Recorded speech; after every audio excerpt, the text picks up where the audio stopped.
স্বাধীনতা আছে এবং তাদেরকে অনেক মাদ্রাসা পিটায়, অনেক মাদ্রাসা শিকল দিয়ে বাইন্ধা রাখে। আমরা সেটা করি না। তাদের মন কি চায়, তাদের মনের অনুযায়ী আমরা তাদের পড়াশোনার সামনে অগ্রসর করি। আলহামদুলিল্লাহ আমরা রেজাল্ট ভালো পেয়েছি।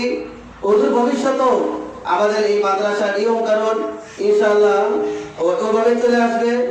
একটা স্কুল সিস্টেম যেভাবে মানুষরা আসা যাওয়া করে, সুন্দর পোশাক পরে আসে, আবার যায়, বাবা মার সাথে সাক্ষাৎ করতে পারে, আবার এখানে পড়াশোনা হয়, ঠিক ওইরূপ ভাবে এখানে হাফেজে কোরআন হবে, আবার তারা ইংরেজিতে তারা এখানে তারা লেকচার দিবে।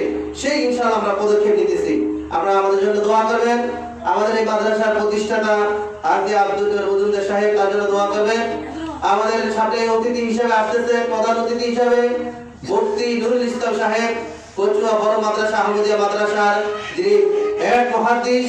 ইনশাআল্লাহ এই তাদের সাথে পরামর্শই আমরা ইনশাআল্লাহ এই কাজে এগিয়ে নিতেছি। তো আমাদের এখানে যারা পরীক্ষাতে ভালো রেজাল্ট করেছেন আমরা তাদেরকে পুরস্কার দিব, এবং যারা এই বছর আমপারা নিতেন তাদের নাম বলতেছি। মোহাম্মদ আন্নাব, মোহাম্মদ আন্নাব এবং জুনাইদ